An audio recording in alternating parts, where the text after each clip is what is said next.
नमस्कार साथियों, ऑब्जेक्टिव प्रश्न धारा ओपीडी पर सीआर देवासी आप सभी का स्वागत करता हूं। जैसा कि अपन ने कल जो है क्लास शुरू की है राजस्थान भारत की राज्य व्यवस्था और साथ ही साथ अपन राजस्थान की राज्य व्यवस्था भी पढ़ेंगे और राज्य व्यवस्था के तहत अपने संपूर्ण सिलेबस जो है, संपूर्ण टॉपिक जो है वो आप लोगों के पहली जो क्लास प्रसारित हुई है, जो प्रीमियर हुई है, उस क्लास में नीचे बहुत सारे लोगों के कमेंट आए हैं। उस कमेंट में कईयों के कमेंट ये हैं कि क्या ये फर्स्ट ग्रेड के लिए हम पढ़ सकते हैं, क्या ये सेकंड ग्रेड के लिए पढ़ सकते हैं, क्या L1 के लिए पढ़ सकते हैं। आप कोई भी एग्जाम दे रहे हो, जिस एग्जाम में राजनीति विज्ञान, पॉलिटिकल साइंस अगर सिलेबस में है तो उन सभी परीक्षाओं के लिए ये महत्वपूर्ण क्लासेज है। और जैसा कि अभी मैं जब क्लास रिकॉर्ड कर रहा हूं तो लगभग 16,000 लोगों ने पिछले 5-6 घंटों में इस क्लास को देखा है। तो आपने ये जो स्नेह दिया है उसके लिए धन्यवाद आप सभी का। और मैं आप सभी की आशाओं पर पूर्ण रूप से सही तरीके से आपके लिए अच्छी से अच्छा मैटर और अच्छी से अच्छी क्लासेस उपलब्ध करवाने के लिए आशान्वित रहूंगा। आप कोशिश करूंगा मेरी तरफ से पूरी, और आपको कोई भी क्वेश्चन जो है इससे बाहर नहीं मिलेगा। पहले एक बार ये पूरे टॉपिक वाइज अपन पढ़ लेंगे, उसके बाद अगर समय रहा, अगर मान लो उस तरह से सेटल हुआ, टाइम टेबल सही सेट हुआ, तो अपन ऑब्जेक्टिव क्लासेस लगाकर इनसे बनने वाले प्रश्न और जैसा भी संभव होगा, जिस तरह से जो संभव होगा उस तरह से आपके लिए क्वेश्चंस जो है वो लाए जाएंगे, ताकि आपकी जो तैयारी है उसमें और चार चांद लग सके। और इन क्लासों से आपको कोई भी क्वेश्चन बाहर नहीं मिलेगा, या आप आश्वस्त रहे 99.99%। एक चीज और थी कि भाई स्क्रीनशॉट लेने का समय दिया जाए, तो मैं अब इस क्लास से ध्यान रखूंगा कि आपको स्क्रीनशॉट लेने के लिए भी प्रॉपर समय जो है वो दिया जाएगा, और बाकी कोई समस्या आपके नहीं रहेगी।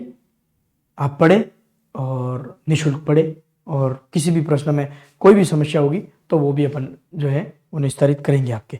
चलिए, तो अपने आज इसका भाग 2, जैसा कि अपन ने शुरू किया था रेगुलेटिंग एक्ट 1773 से लगाकर, आवाज की भी थोड़ी समस्या थी, माइक थोड़ा यहाँ होने के कारण ज्यादा आवाज गूंज रही थी। आज विश्वास करता हूं कि आज थोड़ी आवाज सही मिलेगी आपको।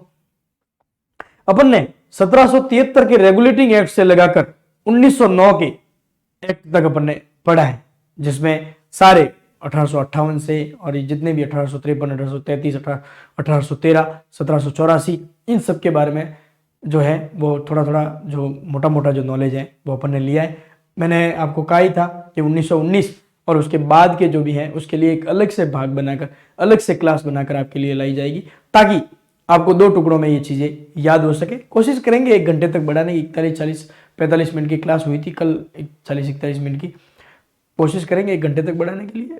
चलिए, तो फिर अपने पार्ट 2 आज शुरू करते हैं। अभी चलो, 1909 तक अपन पढ़ चुके थे।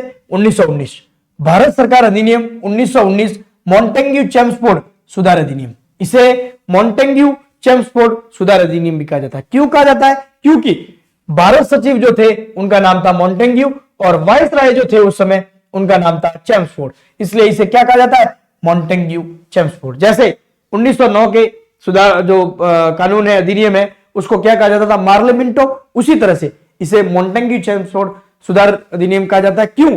क्योंकि उस समय भारत सचिव जो थे वो थे मॉन्टेग्यू और वाइसराय जो थे वो थे चेम्सफोर्ड। वाइसराय जो थे उनका क्या नाम था? चेम्सफोर्ड। अब इसमें क्या क्या प्रावधान थे देखिए। सर्वप्रथम उत्तरदायी शासन शब्द का प्रयोग है। देखना आप, उत्तरदायी शासन की स्थापना नहीं की गई है, वो 1935 में की गई थी 11 स्टेट में। उत्तरदायी शासन की स्थापना नहीं की गई है, उत्तरदायी शासन शब्द का प्रयोग किया गया है। उत्तरदायी शासन शब्द का प्रयोग किया गया है, उत्तरदायी शासन शब्द का प्रयोग किया जाता है। फिर भारत सचिव का खर्च ब्रिटिश राजस्व से दिया जाएगा। अब तक भारतीय राजस्व से दिया जाता था। कौन से राजस्व से दिया जाता था? भारत के। अब तक जो ब्रिटिश राजस्व से न देकर भारत सचिव का जो पेमेंट है, भारत सचिव का जो खर्च है, वो कहां से दिया जाता था? भारतीय राजस्व से। उसे चेंज करके कहां से देने लगे? ब्रिटिश राजस्व से। सर्वप्रथम हाई कमिश्नर की नियुक्ति की गई। सांप्रदायिक आधार पर निर्वाचन प्रणाली का विस्तार किया गया। ये मोस्ट इंपोर्टेंट, ये इंपोर्टेंट, आप ध्यान रखिए। देखो, सांप्रदायिक आधार पर जो निर्वाचन प्रणाली है वो कहां लागू की गई? मिंटो को सांप्रदायिक निर्वाचन का जनक माना जाता है, सांप्रदायिक निर्वाचन का जनक मिंटो को माना जाता है। और अपन ने पढ़ा था कि 1909 के अधिनियम के तहत मुस्लिम जो थे उनके लिए अलग से निर्वाचन क्षेत्र की घोषणा जो है वो की गई थी, जो प्रावधान जो है वो किया गया था, उसे और बढ़ाया गया और विस्तारित किया गया। और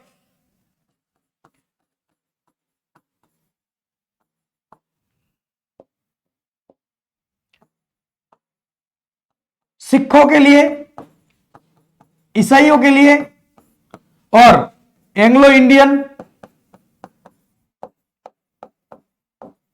सिख, ईसाई, एंग्लो इंडियन और यूरोपियन, इन सबके लिए अलग निर्वाचन केंद्र जो है, निर्वाचन क्षेत्र जो है वो तय किए गए। तो जो पहले सांप्रदायिक निर्वाचन शुरुआत की गई थी उसे और बढ़ाया गया या उसका विस्तार कब किया गया? तो आपको ध्यान रखना 1935 के अधिनियम के तहत, 1935 के अधिनियम के तहत। ठीक है। फिर प्रांतों में द्वैध शासन लागू। प्रांतों में कैसा? द्वैध शासन, दोहरा शासन जो है वो लागू किया गया प्रांतों में।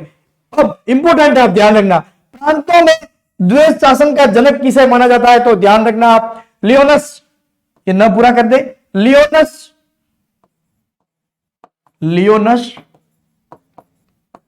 कॉर्टिज को, लियोनस कॉर्टिज को प्रांतों में द्वैध शासन या दोहरा शासन का जनक माना जाता है। प्रांतों में द्वैध शासन या दोहरा शासन का जनक किसे माना जाता है? तो ध्यान रखना आप, लियोनस कॉर्टिज को, लियोनस कॉर्टिज को। प्रांतों में दोहरा शासन या द्वैध शासन की शुरुआत कौन से अधिनियम से की गई? तो 1919 के अधिनियम से, 1919 के अधिनियम से। फिर केंद्र में द्विसदनात्मक विधायिका स्थापित की गई, एक निम्न सदन और एक उच्च सदन, एक निम्न सदन और एक उच्च सदन की जो है वो स्थापना की गई। ये लाइन डबल हो गई है। अब देखो, एक तो था राज्य परिषद जिसे उच्च सदन माना जाता था और दूसरा था विधानसभा जिसे निम्न सदन माना जाता था। क्या माना जाता था? निम्न सदन। इसमें 60 सदस्य हुआ करते थे। कितने सदस्य हुआ करते थे? 60। 60 में से 34 सदस्य तो होते थे निर्वाचित और 26 सदस्य जो है वो वाइसराय यानी गवर्नर जनरल जो कि वाइसराय कहलाता था, वो नामांकित करता था, उन्हें नियुक्त जो है वो करता था। इसमें भी वापस दो भाग है, ध्यान रखना आप, 20+6। 20 तो जो होते थे वो सरकारी होते थे, 20 सदस्य जो होते थे वो सरकारी सदस्य होते थे और 6 सदस्य होते थे वो गैर सरकारी सदस्य। और इसका जो कार्यकाल होता था वो 5 वर्ष का होता था। कितना होता था कार्यकाल? 5 वर्ष था। केंद्र में द्विसदनात्मक व्यवस्था की गई जिसमें राज्य परिषद जो है वो उच्च सदन के रूप में जाना गया, जहां पर सदस्य संख्या जो थी वो 60 थी, उसमें से निर्वाचित सदस्य संख्या जो थी वो 34 और नामांकित सदस्य संख्या जो थी वो 26 थी। उस 26 में से 20 सदस्य जो है वो सरकारी सदस्य हुआ करते थे और 6 सदस्य जो है वो गैर सरकारी सदस्य हुआ करते थे। और इस उच्च सदन का कार्यकाल जो होता था वो 5 वर्ष होता था। कितने वर्ष होता था? 5 वर्ष।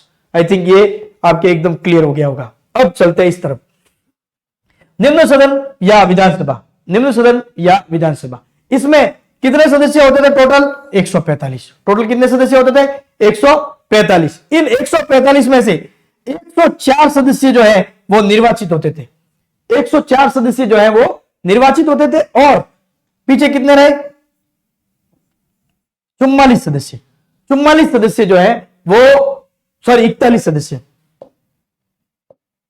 41 सदस्य जो है वो नामांकित होते थे। 41 सदस्य, हाँ 41 सदस्य जो है वो नामांकित होते थे। अब इन 41 सदस्यों में वापस वही सरकारी गैर सरकारी, हमेशा ध्यान रखना, नामांकित सदस्य यानी वॉइस राय द्वारा, वॉइस और राय द्वारा, किसके द्वारा? वॉइस राय द्वारा। इन 41 सदस्यों में भी वापस वही बात, 26+15, 26+15, 26+15, 26 जो सदस्य होते थे वो होते थे सरकारी। 26 सदस्य कैसे होते थे? सरकारी। और 15 जो सदस्य होते थे वो गैर सरकारी, गैर सरकारी, गैर सरकारी। ये ध्यान रखना। और इसका जो कार्यकाल होता था वो होता था 3 वर्ष। अब देखो एक बार आप वापस समझ लो, राज्यों में द्वैध शासन लागू किया गया और केंद्र में द्विसदनात्मक व्यवस्था लागू की। राज्यों में केंद्र जो द्वैध शासन है उसका जनक कौन था? तो आपको ध्यान रखना, लियोनस कॉर्टिज, लियोनस कॉर्टिज। और केंद्र में जो द्विसदनात्मक व्यवस्था की गई, उसमें दो सदनों की व्यवस्था की गई, एक उच्च सदन और एक निम्न सदन। राज्य परिषद जो है वो उच्च सदन कहलाया और विधानसभा जो है वो निम्न सदन कहलाया। राज्य परिषद में टोटल सदस्य संख्या कितनी थी? 60, उसमें से 34 प्लस 26, 34 प्लस 26, 34 सदस्य तो होते निर्वाचित और 26 सदस्य जो होते थे वो होते थे नामांकित। नामांकन कौन करता था उनका? तो वॉइस राय यानी गवर्नर जनरल, वही जो वॉइस राय कहलाया। इसका कार्यकाल कितना होता था? 5 वर्ष। उन 26 सदस्यों में 20 सदस्य होते थे सरकारी और 6 सदस्य जो होते थे वो गैर सरकारी होते थे। क्लियर? फिर आते हैं अपन निम्न सदन की ओर। क्या नाम है निम्न सदन का? तो विधानसभा। निम्न सदन का क्या नाम है? विधानसभा। विधानसभा में टोटल सदस्य संख्या कितनी थी? 145। टोटल सदस्य संख्या कितनी थी? 145। इन 145 में से 104 सदस्य जो हुआ करते थे वो हुआ करते थे निर्वाचित और बचे हुए 41 सदस्य जो होते थे वो होते थे नामांकित, यानी वही वाइसराय द्वारा नामांकित। उसमें वापस दो भाग होते थे, 26 तो होते थे जो सरकारी सदस्य और 15 जो होते थे वो गैर सरकारी सदस्य। और इसका जो कार्यकाल होता था वो होता था आपके 3 वर्ष। कितना होता था? 3 वर्ष। क्लियर? अब इस 1919 के अधिनियम में और क्या क्या हुआ देखो। एक तो लोक सेवा आयोग का गठन, लोक सेवा आयोग, लोक सेवा आयोग का गठन किया गया। कब किया गया? तो 1 अक्टूबर 1926। 1 अक्टूबर 1926, 1 अक्टूबर 1926 को लोक सेवा आयोग का गठन किया गया। अब प्रश्न यह पूछा जाता है कि कौन सी कमेटी की, कौन सी कमेटी की किसी पर इस पर, तो ये ध्यान रखना लॉर्ड ली, पेन चेंज कर देता हूं ये आपको थोड़ा क्लियर हो जाएगा। लॉर्ड ली की अध्यक्षता में एक रॉयल कमीशन बैठाया गया था।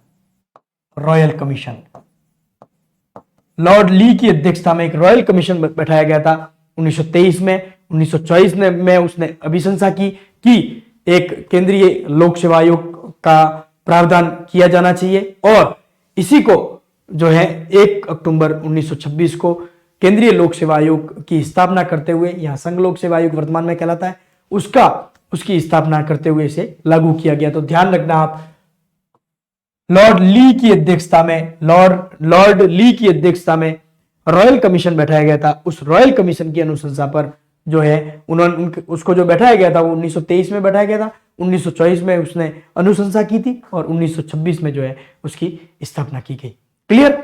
चलो, और एक चीज और ध्यान रखना इसमें, इसके तहत 1921 में कैग की स्थापना की गई। सीएजी, नियंत्रक एवं महालेखा परीक्षक, नियंत्रक एवं महालेखा परीक्षक, नियंत्रक एवं महालेखा परीक्षक की स्थापना कौन से अधिनियम के तहत की गई थी? तो ध्यान रखना 1919 के अधिनियम, 1919 के अधिनियम के तहत नियंत्रक एवं महालेखा परीक्षक की स्थापना की गई थी। एक चीज और 1921 से आपको शायद याद आ गई होगी, 1921 में चैंबर ऑफ प्रिंसेस नरेंद्र मंडल की स्थापना की गई थी। किसकी स्थापना की गई थी? नरेंद्र मंडल। इसका नाम नरेंद्र मंडल किसने रखा था? तो अलवर महाराजा जय सिंह जी ने।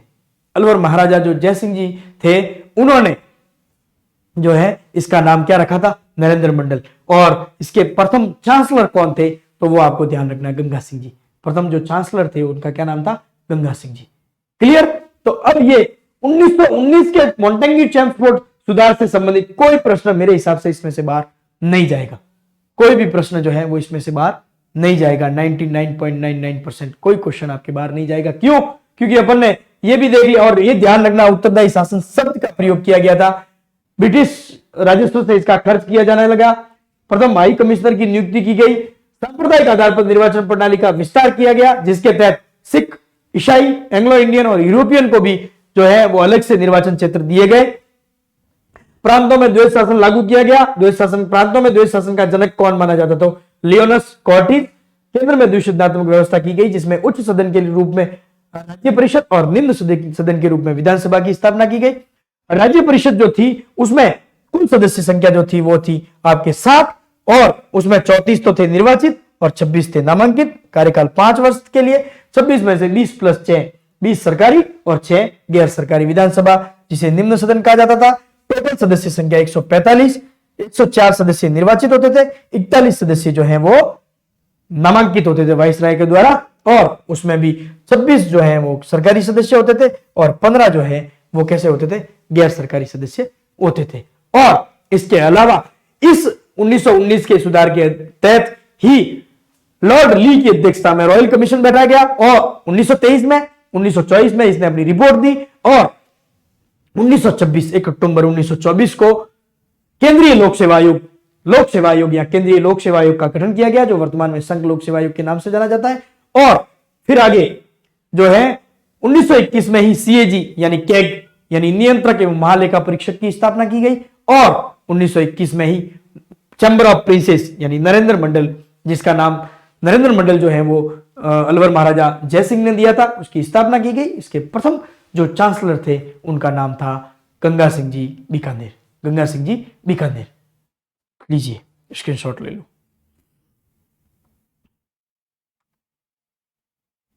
चलो आगे बढ़ते, ये आपके क्लियर। चलो नेक्स्ट 1935 का अधिनियम। अब देखो भारत सरकार अधिनियम 1935, ये अंतिम अधिनियम, इसे अंतिम अधिनियम कहा जाता है। कौन सा अंतिम अधिनियम? लास्ट जो अधिनियम आया था वो आया था 1935 का अधिनियम और सबसे महत्वपूर्ण अधिनियम। सबसे महत्वपूर्ण अधिनियम क्यों?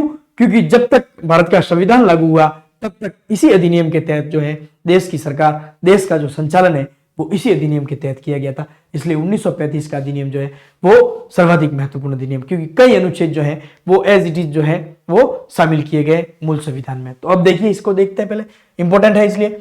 4 अगस्त 1935 को इसकी अनुमति दी गई। 4 अगस्त 1935 को इसकी क्या दी गई? अनुमति दी गई।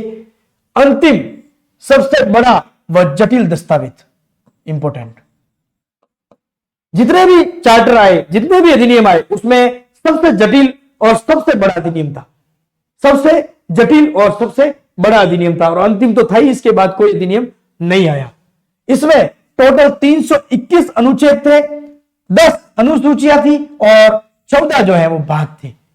321 अनुच्छेद थे, 10 अनुसूचियां थी, 14 जो है वो इसके क्या थे? भाग थे। 14 जो है इसके क्या थे? भाग थे। संघीय सरकार की स्थापना का प्रस्ताव था इसमें कि संघ की एक सरकार, केंद्र की जो एक सरकार है वो स्थापित की जाएगी, केंद्र की सरकार जो है वो बनाई जाएगी। केंद्र में द्वैध शासन की व्यवस्था लागू की गई। केंद्र में द्वैध शासन, प्रांतों में जो द्वैध शासन था उसे समाप्त किया गया। प्रांतों में जो था, प्रांतों में समाप्त, प्रांतों में जो द्वैध शासन था वो क्या किया गया? समाप्त किया गया और केंद्र में जो है वो द्वैध शासन जो है वो लागू किया गया। और 1 अप्रैल 1937 से प्रांतीय स्वायत्तता लागू, प्रांतीय स्वायत्तता जो है वो 1 अप्रैल 1937 से क्या हो गई? लागू हो गई। आगे केंद्र व प्रांतों में शक्तियों का विभाजन कर दिया गया, जो अभी वर्तमान में भी है। अपने समवर्ती सूची, संघ सूची और जो है प्रांत सूची या राज्य सूची, उसका जो है वो प्रावधान जो है वो इस अधिनियम के तहत ही कर दिया गया था। संघ सूची में 59 विषय रखे गए, 59 विषय। प्रांतीय सूची में 54 विषय रखे गए और समवर्ती सूची में 36 विषय रखे गए। संघ सूची का मतलब इस पर जो निर्णय लेने का अधिकार था वो सिर्फ केंद्र सरकार का था। किसका था? केंद्र सरकार का। फिर राज्य सूची या प्रांतीय सूची, यानी इस पर जो है वो प्रांत ऑब्लिक राज्य को जो है वो अधिकार था नियम बनाने का वगैरह। और समवर्ती सूची में दोनों को अधिकार था, केंद्र को भी था और राज्य को भी, केंद्र को भी और राज्य को भी। तो आप ध्यान रखना, 1935 के अधिनियम के तहत संघ सूची में कितने विषय थे? तो 59, राज्य सूची में कितने या प्रांतीय सूची में 54 और समवर्ती सूची में कितने थे? तो 36। फिर संघीय न्यायालय की स्थापना की गई। संघीय न्यायालय की स्थापना कहां की गई? दिल्ली में। एक ध्यान रखना, एक अपन ने पढ़ा था 19 जो उच्चतम न्यायालय की स्थापना एक कलकत्ता में की गई थी। सर एलिजा हिम्पे उसके मुख्य न्यायाधीश थे। वो बंगाल के लिए एक न्यायालय था, कलकत्ता में इसकी स्थापना की गई थी, बंगाल और उन क्षेत्रों के लिए। अब भारत में पूरी तरह से इनका शासन था, तो इन्होंने संघीय एक न्यायालय की स्थापना की गई, जिसमें न्यायाधीश जो है 1+6 अधिकतम, एक मुख्य न्यायाधीश होगा और 6 जो है वो न्यायाधीश होंगे। 6 जो है वो न्यायाधीश होंगे। प्रथम मुख्य न्यायाधीश जो थे उनका नाम था सर मॉरिस ग्वेयर। सर मॉरिस और ग्वेयर, ठीक है। और इसने 1 अक्टूबर 1937 को कार्य प्रारंभ किया। 1 अक्टूबर 1937 को क्या किया? कार्य प्रारंभ किया गया। अब इसमें और प्रावधान आप देखो, एक तो भारतीय परिषद की जो स्थापना की गई थी। अब आप लोग बताइए, भारतीय परिषद की स्थापना कौन से अधिनियम या कौन से चार्टर के तहत की गई थी, बताइए, लिखिए आप कमेंट में। तो इस भारतीय परिषद की जो स्थापना वो की गई थी 1858 के एक्ट के तहत। 1858 का जो एक्ट, 1858 का जो चार्टर आया था, उसके तहत भारतीय परिषद की स्थापना की गई थी। उसे क्या कर दिया गया, समाप्त कर दिया गया। उसे क्या कर दिया गया, समाप्त, उसे समाप्त। 1919 में उसमें 15 जो सदस्य थे, अपन ने पढ़ा था, ये चीज अपन ने पढ़ी थी कि भारतीय परिषद की स्थापना की गई थी और भारत सचिव की नियुक्ति और भारतीय परिषद की स्थापना, पहले भारत सचिव चार्ल्स वुड पढ़ा है अपन ने। और 1919 में जाकर इस भारतीय परिषद में जो 15 सदस्य थे, जो अपन ने 1858 में पढ़ा था कि 15 सदस्य बनाए गए थे, उन 15 सदस्यों को की संख्या को घटाकर 1919 में क्या कर दिया गया था, 12 कर दिया गया था। और 1935 के अधिनियम के तहत उसको क्या कर दिया गया, बिल्कुल पूरी तरह से क्या कर दिया गया, समाप्त कर दिया गया। क्या कर दिया गया, समाप्त कर दिया गया। और आरबीआई की स्थापना की गई, reserve bank of India, reserve bank of India, RBI की स्थापना की गई। कब की गई, तो 1 अप्रैल, इसने कार्य प्रारंभ कब किया, वही 1 अप्रैल 1935 को। अब यहां से महत्वपूर्ण प्रश्न बनता है कि 1 अप्रैल 1935 को आरबीआई की स्थापना कहां की गई। वेरी मोस्ट ध्यान रखना, तो यह ध्यान रखना आप, कलकत्ता में। कहां स्थापना की गई थी, कलकत्ता में। कहां पर स्थापना की गई थी, कलकत्ता में। और 1937 में, 1937 में इसे जो है वो कहां स्थानांतरित कर दिया गया, दिल्ली, सॉरी बंबई। कहां स्थानांतरित कर दिया गया, बंबई, 1937 में। 1937 में जो है इसे कहां स्थानांतरित कर दिया गया, बंबई में। कहां स्थानांतरित कर दिया गया, बंबई। अब और कुछ देखो, इस अधिनियम के तहत गवर्नर जनरल को या वॉइस राय अपन कह सकते हैं, वॉइस राय को कह सकते हैं, क्या वॉइस राय ही था, को अध्यादेश जारी करने की शक्ति दी गई। क्या जारी करने की शक्ति दी गई, अध्यादेश जारी करने की शक्ति। इस अनुच्छेद के तहत यह बहुत बड़ा जो है अधिनियम था, बहुत बड़ा अधिनियम था, इसलिए इसमें खूब सारे प्रावधान थे, बहुत सारे प्रावधान थे। लेकिन अपने को जो याद रखने हैं वो महत्वपूर्ण मैं ये लेके आ गया, और उसके साथ जो अलग अतिरिक्त महत्वपूर्ण बन सकते थे वो मैं यहां लिखवा रहा हूं आपको। इसके अलावा 99% संभावना है कि प्रश्न नहीं बनेगा।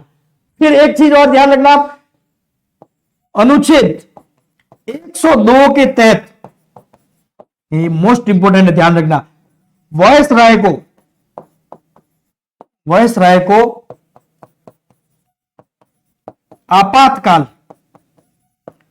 आपातकाल घोषणा की शक्ति दी गई। अनुच्छेद 102 के तहत वॉइस राय को यह शक्ति दी गई कि आप आपातकाल की घोषणा कर सकते हो। किसकी घोषणा कर सकते हो, आपातकाल की घोषणा कर सकते हो। ध्यान रखना, 2 अधिकार वॉइस राय को, पहला वो अध्यादेश जारी कर सकता है जो 6 माह के लिए, अभी वर्तमान में भी वही सिस्टम है, राज्यपाल राष्ट्रपति वही सिस्टम है, तो अध्यादेश जारी कर सकता है। और दूसरा जो है वो अनुच्छेद 102 के तहत इन्हें क्या, वॉइस राय को आपातकाल की जो घोषणा है वो करने का जो है अधिकार दिया गया। आगे ब्रह्मा म्यांमार, उसको भारत से अलग किया गया। भारत से क्या कर दिया गया, अलग कर दिया गया। भारत से अलग कर दिया गया, भारत से अलग कर दिया गया। और महत्वपूर्ण सवाल इससे संबंधित, अब इसके अलावा आपके प्रश्न बाहर नहीं जाएगा 99%, ठीक है। और एक चीज ये भी ध्यान रखना, ब्रह्मा को भारत से अलग किया गया। अपन ने 1919 के अधिनियम में एक चीज पढ़ी है, 1919 के अधिनियम में एक चीज पढ़ी है कि उत्तरदायी शासन शब्द का प्रयोग हुआ पहली बार। किस शब्द का प्रयोग हुआ, उत्तरदायी शासन का। लेकिन मैंने वहां एक लाइन कही थी आपको, उत्तरदायी शासन की स्थापना इस समय नहीं की गई। उत्तरदायी शासन की स्थापना जो की गई थी वो कब की गई थी, 1935 के अधिनियम के तहत। कब की गई थी, 1935 के अधिनियम में। ध्यान रखना आप। तो भारत के मोस्ट इंपोर्टेंट सवाल है, 11 प्रांतों में उत्तरदायी शासन की स्थापना, वेरी मोस्ट, भारत के 11 प्रांतों में उत्तरदायी शासन की स्थापना की गई। किसकी स्थापना की गई, उत्तरदायी शासन की स्थापना। अब साथ ही साथ आप एक और चीज देखिए, इन 11 में से ये यहां लिख देता हूं मैं, 11 में से 6 6 प्रांतों में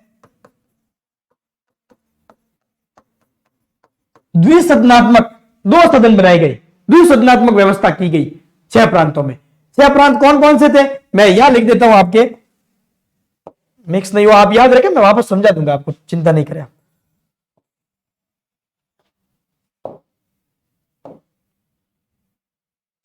कौन कौन से थे, तो एक तो था बंबई, मद्रास संयुक्त प्रांत, बंबई मद्रास संयुक्त प्रांत, बंगाल, बिहार और असम, और आसाम।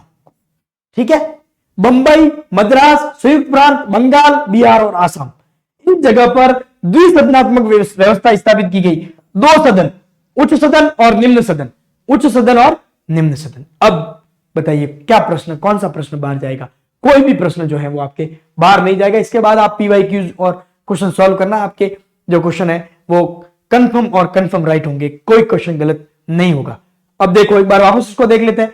भारत सरकार अधिनियम 1935, 1 अगस्त 1935 को इसको अनुमति मिली।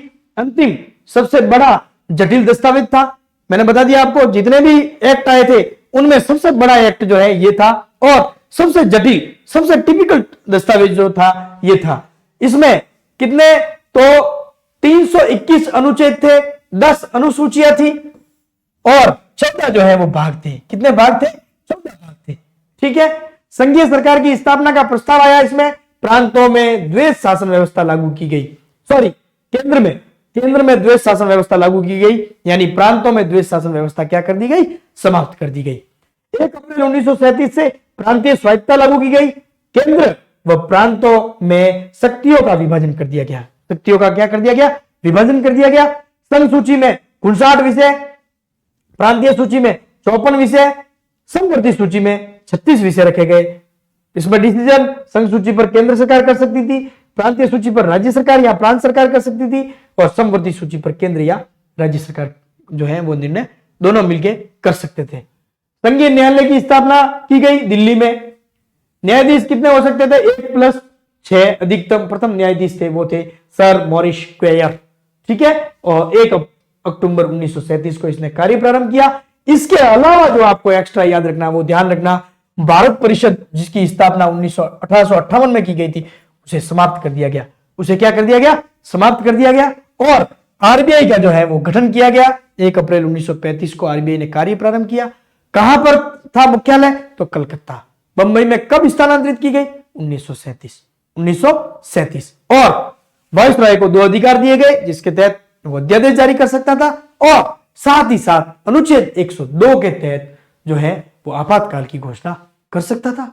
और ब्रह्मा जो म्यांमार जो है उसे भारत से अलग करने का जो प्रस्ताव है वो 1935 के अधिनियम से आया। और साथ ही साथ उत्तरदायी शासन जो शब्द है वो 1919 के एक्ट में आया था।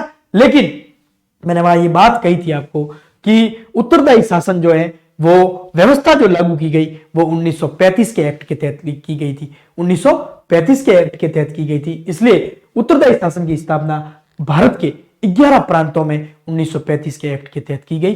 और उन्हीं उत्तरदायी शासन या उत्तरदायी शासन व्यवस्था के अधीन 6 प्रांतों में द्विसदनात्मक व्यवस्था की गई।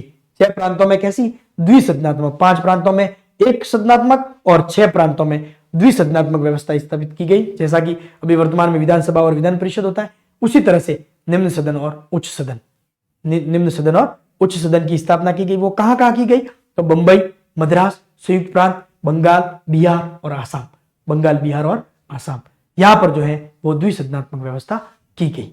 अब इसमें से मेरे हिसाब से कोई भी क्वेश्चन जो है वो आपके बाकी नहीं रहेगा। देख लो एक बार, स्क्रीनशॉट ले लो आप।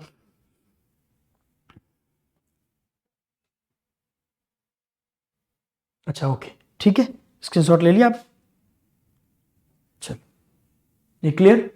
थोड़ा मैं 2 बार 3 बार रिपीट इसलिए करता हूं क्योंकि वो मिक्स हो जाता है थोड़ा, तो आप मेरे शब्दों को भी सुनते हुए अपने जो नोट्स हैं वो जरूर बनाएं और उनको अपडेट भी जरूर करें। किताब मैंने कल आप लोगों को कहा भी था, कईयों के कमेंट भी आया कि भाई सर के आप जो बुक बता रहे हो वो तो सिर्फ L2 वालों के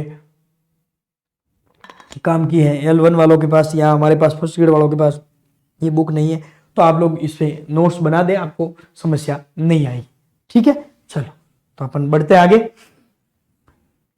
चलिए, तो अब 1935 का जो एक्ट है उसमें से सबसे महत्वपूर्ण जो सवाल बनते हैं वो यहां से बनते हैं। कहां से बनते हैं? इस पोर्शन से बनते हैं, इस भाग से बनते हैं। इस भाग को अपन विशेष पढ़ेंगे, आप ध्यान रखना। मोस्ट इंपोर्टेंट, ये पूरा का पूरा जो पेज है ये वेरी मोस्ट है। पूरा का पूरा जो पेज है वो क्या है? वेरी मोस्ट है। आप ध्यान रखना। पहला, 1935 के एक्ट को जवाहरलाल नेहरू ने दास्ता या गुलामी का अधिनियम कहा था। वेरी मोस्ट प्रश्न पूछा जाता है, सीधा सीधा प्रश्न पूछा जाता है कि 1935 के एक्ट को दास्ता या गुलामी का अधिनियम किसने कहा? तो पंडित जवाहरलाल नेहरू। पंडित जवाहरलाल नेहरू ने जो है इसे दास्ता या गुलामी का जो है अधिनियम वो कहा है। आप लोग याद करें, साथ ही साथ क्लास में याद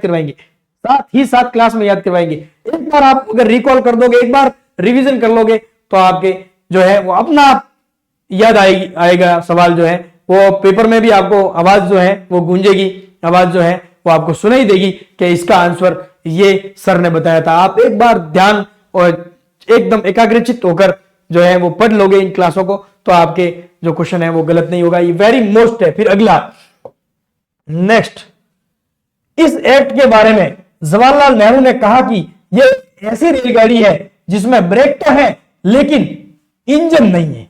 जिसमें ब्रेक तो है और इंजन नहीं है। पंडित जवाहरलाल नेहरू के दोनों स्टेटमेंट आपको याद रखना है। पहला स्टेटमेंट यह है कि इसे दास्ता या गुलामी का अधिनियम का, और दूसरा स्टेटमेंट यह है कि ये एक ऐसी रेलगाड़ी है जिसमें ब्रेक तो है लेकिन इंजन नहीं है। ब्रेक तो है लेकिन इंजन नहीं है। ये दो स्टेटमेंट 1935 अधिनियम से है। किसके कहे हुए हैं? तो पंडित जवाहरलाल नेहरू के। अब देखो प्रश्न जो है पैटर्न, प्रश्न किस तरह से बनता है वो ध्यान रखना।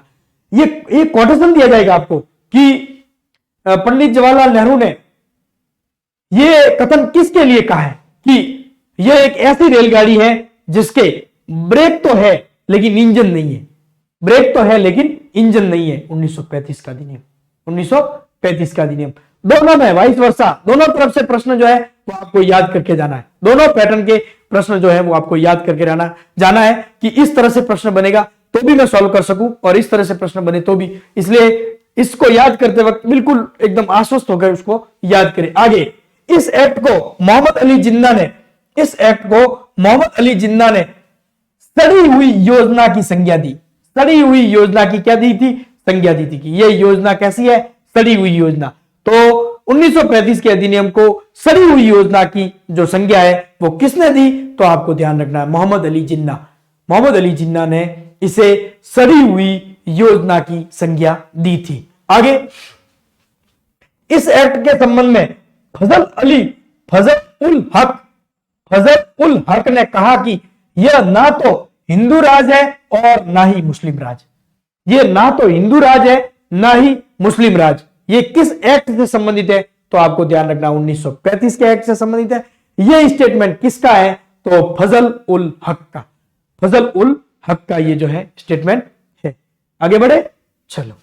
इस एक्ट को मदन मोहन मालवीय ने बाह्य रूप से जनतंत्रवादी और अंदर खोखला कहा। बाहरी रूप से तो ये एक जनतंत्रवादी है, लोकतंत्र मतलब जनता को ध्यान में रखते हुए बनाया गया, लेकिन अंदर से क्या है? एक खोखला है। अंदर से क्या है? खोखला है। ये किसने कहा? तो पंडित मदन मोहन मालवीय ने। पंडित मदन मोहन मालवीय जो है उन्होंने ये चीज कही थी कि बाह्य रूप से जनतंत्रवादी है और अंदर से क्या है? खोखला है। अंदर से क्या है? खोखला है। अब इस एक्ट को सी राजगोपालाचारी ने कहा द्वैत शासन प्रणाली से भी बुरा। इसे क्या कहा? द्वैत शासन प्रणाली से भी बुरा। किसने कहा? 1935 के अधिनियम को द्वैत शासन से भी बुरा किसने कहा? तो सी राजगोपालाचारी। आगे, इस एक्ट को एटली ने अविश्वास का प्रतीक कहा। वेरी मोस्ट, ये इंपॉर्टेंट, ध्यान रखना। एटली ने क्या कहा? ये अविश्वास का प्रतीक है। अविश्वास का क्या है? प्रतीक है। और चर्चितता नहीं, इसको करें चर्चिल। चर्चिल।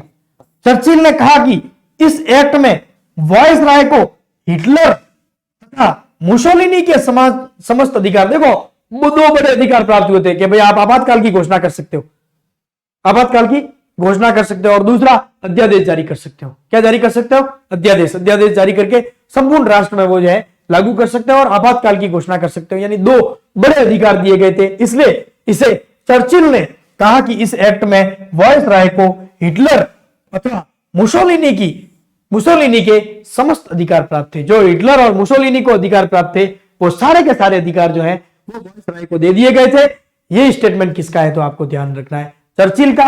ये स्टेटमेंट कौन से एक्ट से संबंधित है? तो ध्यान रखना 1935 के एक्ट से संबंधित, 1935 के एक्ट के संबंधित है। और अविश्वास का प्रतीक किसने कहा? एटली ने। कौन से एक्ट को कहा? तो 1935 का जो अधिनियम है उसे अविश्वास का प्रतीक कहा। अविश्वास का क्या कहा?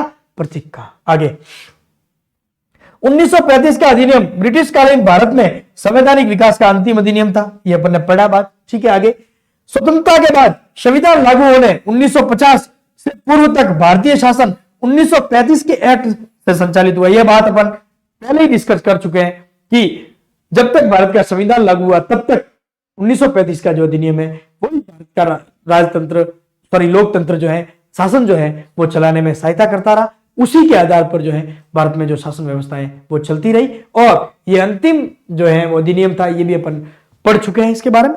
चलो, जैसे आपको अगर मान लो पूछा जाए कि ईस्ट इंडिया कंपनी की ओर से लाया गया अंतिम चार्टर कौन सा, प्रश्न ये भी पूछा जा सकता है। ये अंतिम अधिनियम है तो अंतिम चार्टर कौन सा था?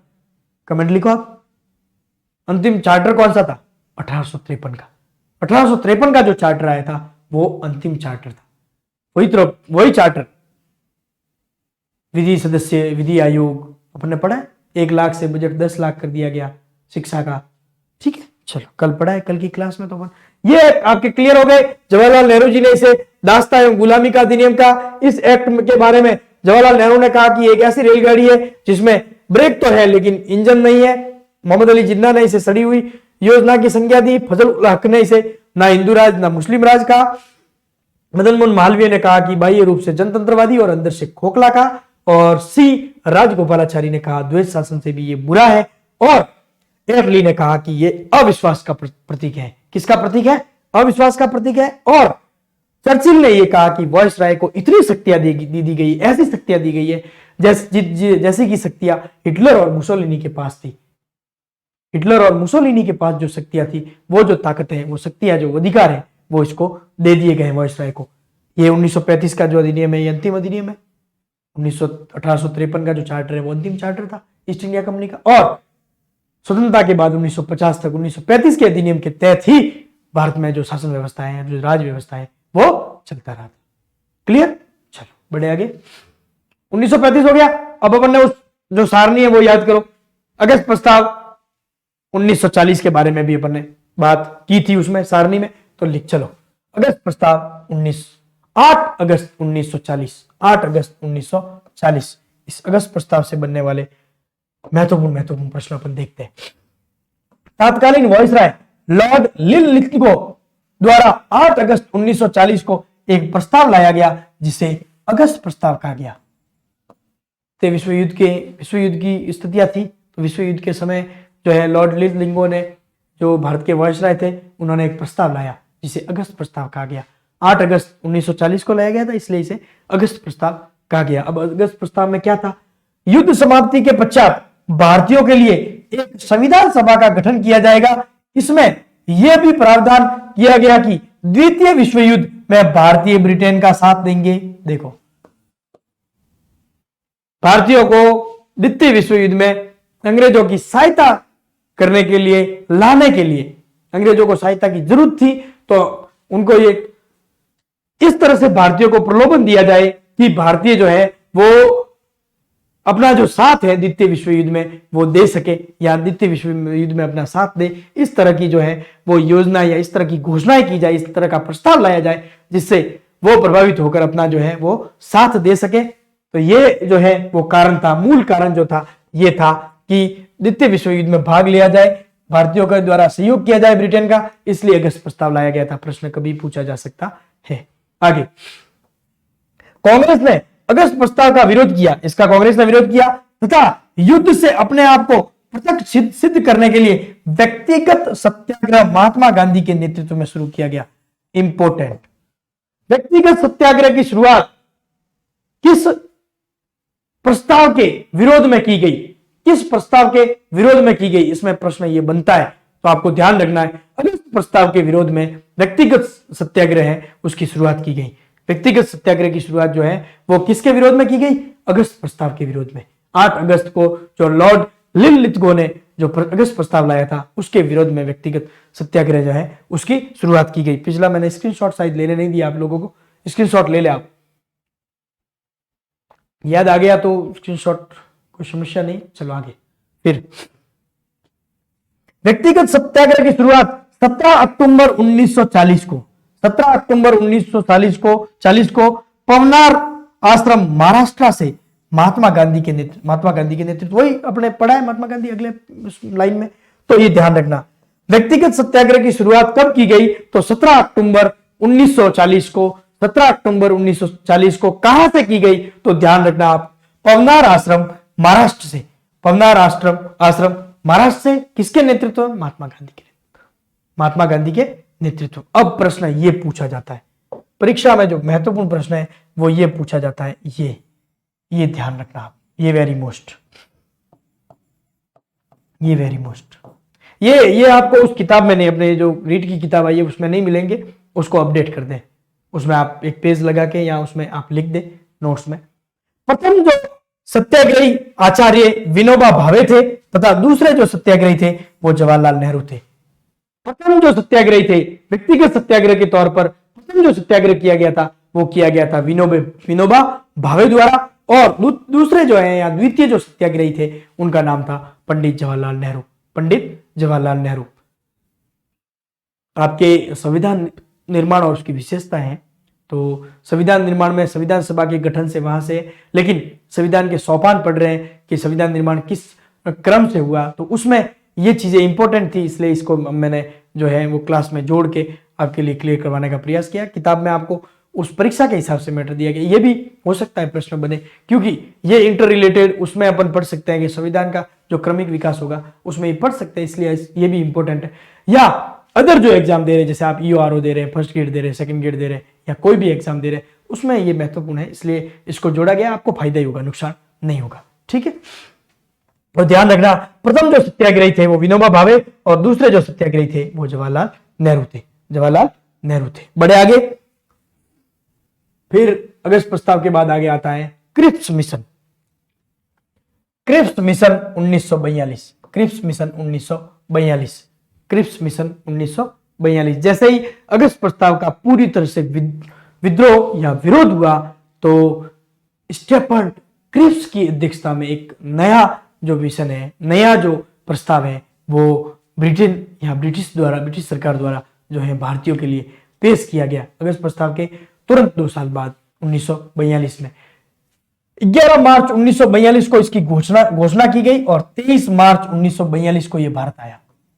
23 मार्च 1942 को क्या हुआ, ये भारत आया। इसका जो अध्यक्ष था वो था स्टैनफोर्ड क्रिप्स की अध्यक्षता में जो है ये 23 मार्च 1942 को भारत आया। वही द्वितीय विश्व युद्ध की स्थितियां, वापस द्वितीय विश्व युद्ध में भाग लेने के लिए, प्रोत्साहित करने के लिए वही लुभावने वादे। पहला, द्वितीय विश्व युद्ध की समाप्ति के बाद भारतीयों के लिए एक निर्वाचित संविधान सभा का गठन किया जाएगा। ये वही बात वापस कि भारतीयों के लिए एक निर्वाचित संविधान सभा का गठन किया जाएगा जो भारतीयों द्वारा जो है वो निर्वाचित की जाएगी। फिर प्रांतों को संविधान को अपनाने या फिर अलग से संविधान बनाने की छूट दी गई। ये एक बहुत बड़ी समस्या इन्होंने जो है इस प्रावधान में रखी कि प्रांत चाहे तो उस संविधान को मान सकते हैं और प्रांत नहीं चाहे तो अपना अलग से संविधान बना सकते हैं, अलग से संविधान जो है वो बना सकते हैं। कांग्रेस ने इस प्रस्ताव का विरोध इसलिए किया क्योंकि इससे भारत को टुकड़ों में बांटने की संभावनाओं के द्वार खोल दिए गए थे। मोस्ट इंपोर्टेंट, क्यों? क्योंकि प्रांतों को ये अधिकार दे दिया गया था, ये शक्ति दे दी गई थी कि आप चाहो तो जो संघ सरकार द्वारा, जो भारत द्वारा जो संविधान बनाया जा रहा है उसको मानो, आप नहीं मानो तो अपना संविधान अलग बना सकते हो। कांग्रेस को यह लगा कि इस एक्ट के तहत, इस एक्ट के द्वारा भारत को टुकड़ों टुकड़ों में बांटने का ब्रिटिश प्लान है, ब्रिटिश सरकार द्वारा यह प्लान किया जा रहा है कि भारत को अलग अलग भागों में, अलग अलग टुकड़ों में बांट दिया जाए। इसलिए कांग्रेस ने इसका जो है पूरा विरोध किया, इसका जो है विरोध किया। और महात्मा गांधी ने इसे क्या कहा, तो दिवालिया होते बैंक का उत्तराधिकार चेक कहा, क्योंकि उस समय द्वितीय विश्व युद्ध में इंग्लैंड यानी मित्र राष्ट्रों की विजय की संभावना क्षीण लग रही थी, क्योंकि इंग्लैंड बिल्कुल हारने की स्थिति में था द्वितीय विश्व युद्ध में, मित्र राष्ट्र जो है वो हारने की स्थिति में थे। इसलिए महात्मा गांधी ने यह कोटेशन दिया था। कभी अभी तक तो यही प्रश्न पूछा गया कि दिवालिया बैंक के नाम उत्तराधिकारित चेक किसको कहा है, तो ये क्रिप्स मिशन से पूछा।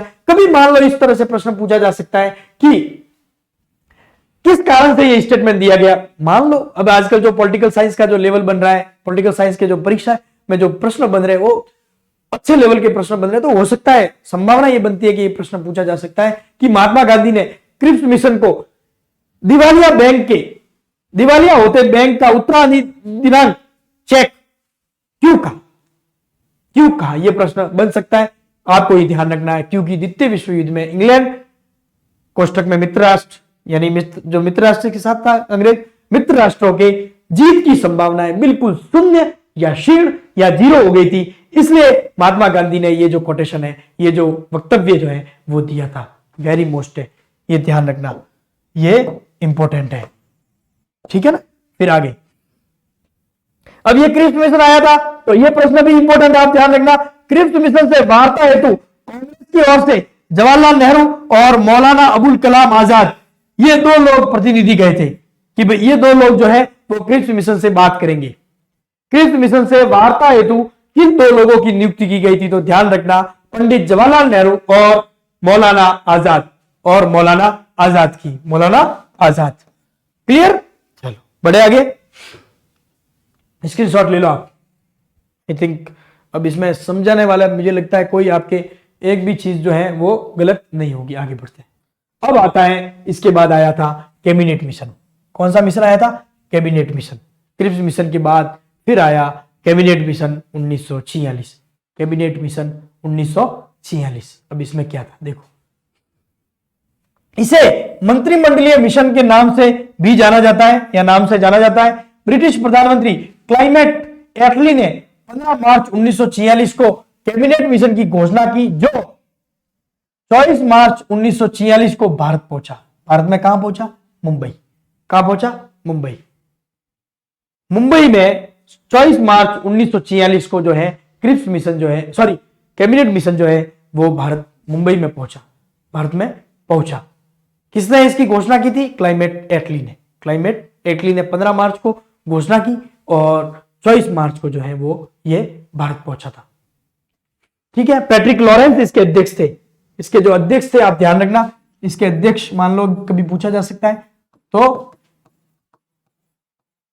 पैट्रिक लॉरेंस, ये तो थे अध्यक्ष। एक अलेक्जेंडर और एक क्रिप्स, ये दो सदस्य थे। वही क्रिप्स मिशन वाला क्रिप्स और अलेक्जेंडर, एवी अलेक्जेंडर और क्रिप्स जो है वो इसके सदस्य थे। ठीक है, ये ध्यान रखें, आपके अध्यक्ष इसके पैट्रिक लॉरेंस थे। आगे इस कैबिनेट मिशन की क्या क्या सिफारिशें थी तो वो देखें आप।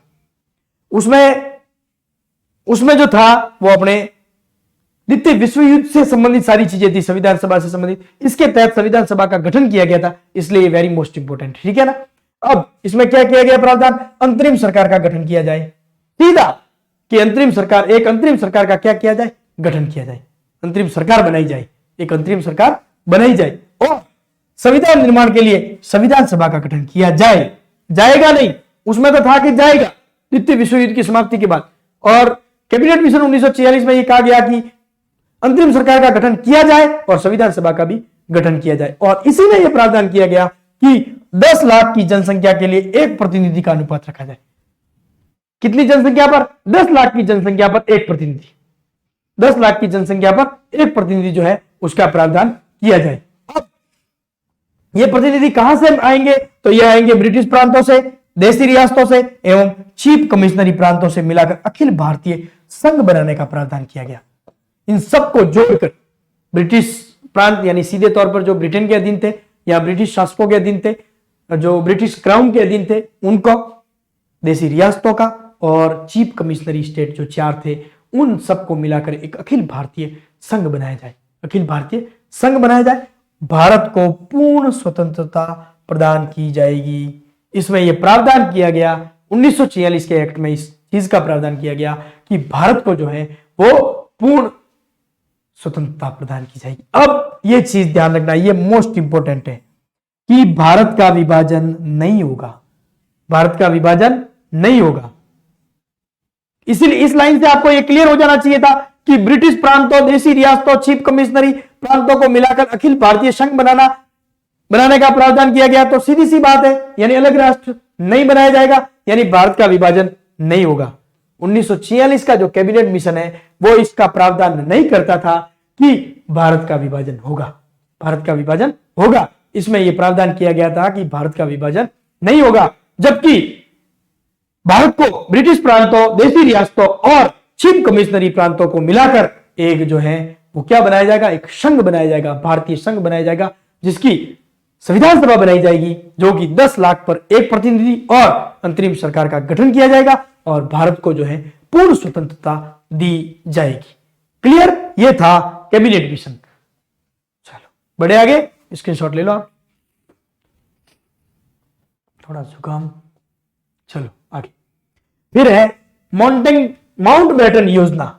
माउंटबेटन योजना जून 1947, जून 1947 माउंटबेटन योजना जून 1947।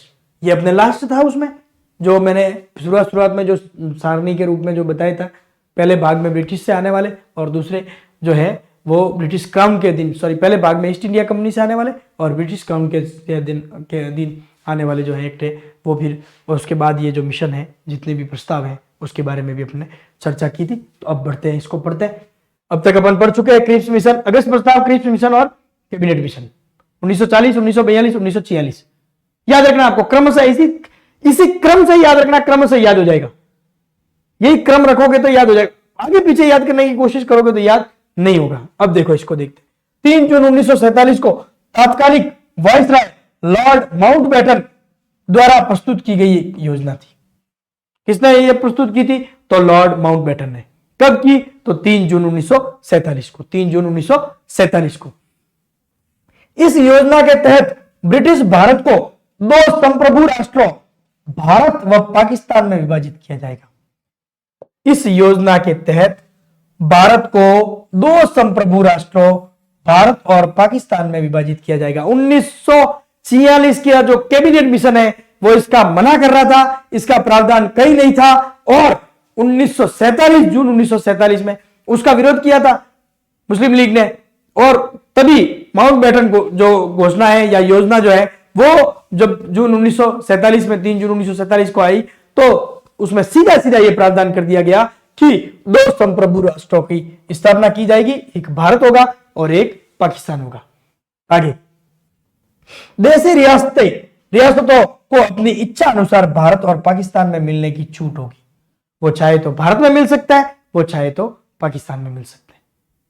वो इनको पूरी तरह से जो है वो फ्री कर दिया गया, फ्री हैंड दे दिया गया उनको कि आप चाहो तो भारत में रहो, चाहो तो आप पाकिस्तान में जुड़ो, आपकी जो इच्छा हो वो आप लोग कर सकते थे। आगे, भारत और पाकिस्तान को राष्ट्रमंडल की सदस्यता त्यागने का अधिकार होगा। उनकी इच्छा हो तो राष्ट्रमंडल का सदस्य बने, 2 अलग स्टेट, अलग राज्य, अलग देश बन गए थे, तो उनकी इच्छा हो तो वो राष्ट्रमंडल सदस्य बने, नहीं इच्छा है तो वो उसको त्याग सकते थे।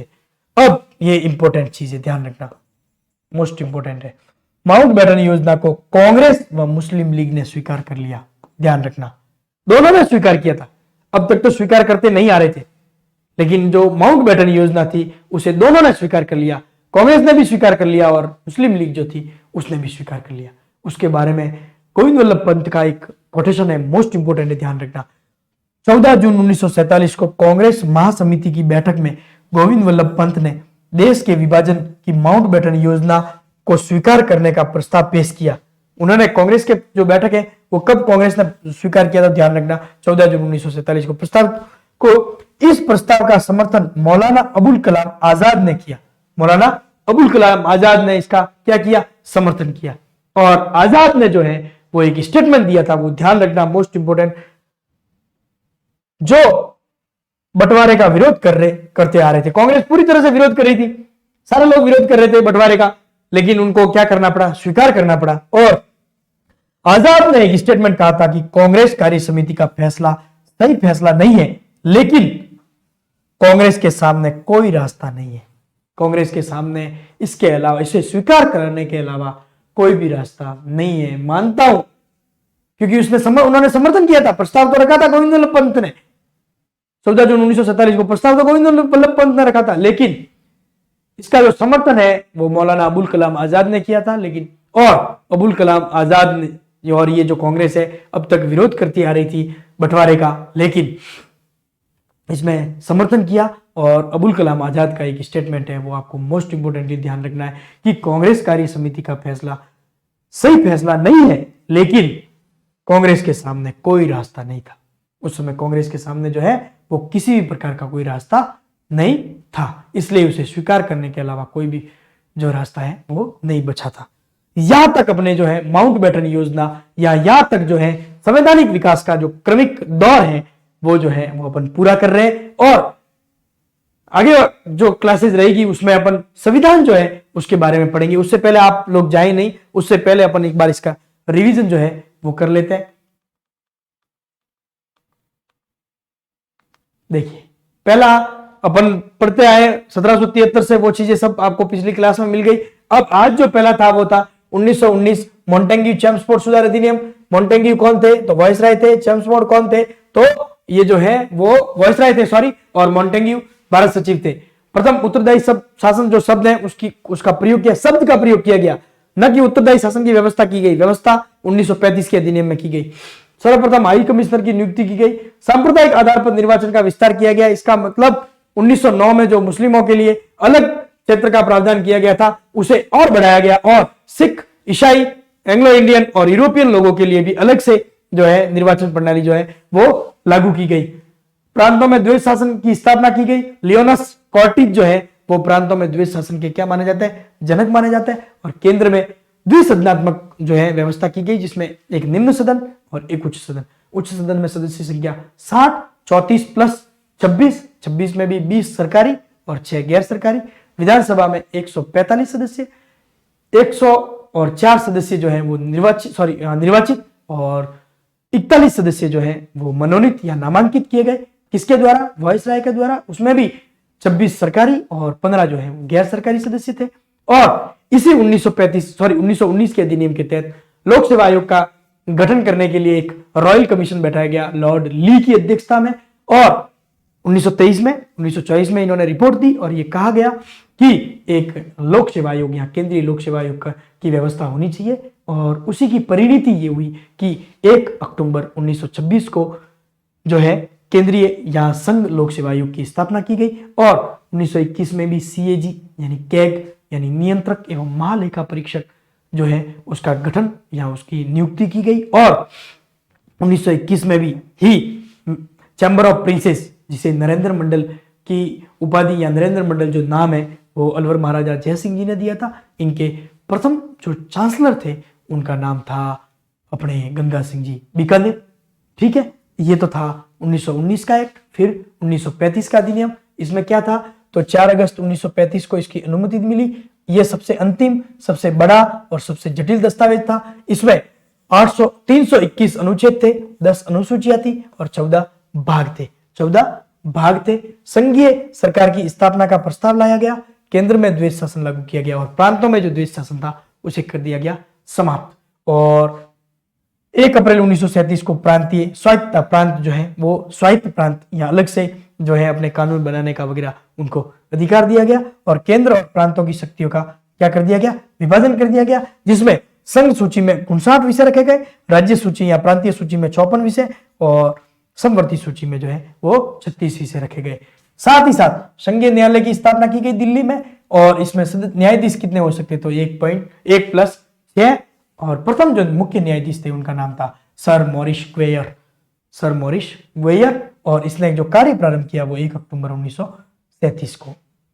और इस संघीय जो न्यायालय है उसके साथ साथ ही भारत परिषद जो है, जो 1858 में स्थापित की गई थी, उसे समाप्त कर दिया गया। आरबीआई का गठन 1 अप्रैल 1935 को इस अधिनियम या इस एक्ट के तहत किया गया, जिसने 1 अप्रैल 1935 को कार्य प्रारंभ किया कलकत्ता में। पहला जो मुख्यालय बनाया गया था वो कलकत्ता में बनाया गया था। 1937 में इसे शिफ्ट करके कहाँ लेके गए आगे, इसको लेके आ गए थे बंबई में। वायसराय को 2 मूल बड़े अधिकार दिए गए, जिसमें एक अधिकार दिया गया कि आप अध्यादेश जारी कर सकते हो और दूसरा अधिकार अनुच्छेद 102 के तहत आपातकाल की घोषणा कर सकते हो। ब्रह्मा को भारत से अलग कर दिया गया और प्रांतों में, भारत के 11 प्रांतों में उत्तरदायी शासन की स्थापना की। उत्तरदायी शासन शब्द का प्रयोग 1919 के एक्ट में, और उत्तरदायी शासन की स्थापना जो है वो 11 प्रांतों में, 11 स्टेट में कब की गई थी, तो ध्यान रखना 1935 के अधिनियम के तहत। और 6 जो स्टेट थे या 6 जो प्रांत थे वहां पर जो है द्विसदनात्मक व्यवस्था की गई। कौन कौन से थे वो, तो ध्यान रखना है बंगाल, बिहार, बंबई, मद्रास, संयुक्त प्रांत और एक आसाम।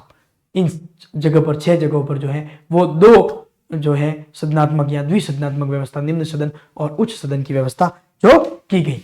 फिर इस अधिनियम के बारे में किसने क्या क्या कहा, पंडित जवाहरलाल नेहरू ने इसे दास्तां या गुलामी का अधिनियम कहा। पंडित जवाहरलाल नेहरू ने ही इसे ऐसी रेलगाड़ी बनाई बताया जिसके ब्रेक तो है लेकिन इंजन ही नहीं है, ब्रेक तो है लेकिन इंजन नहीं है।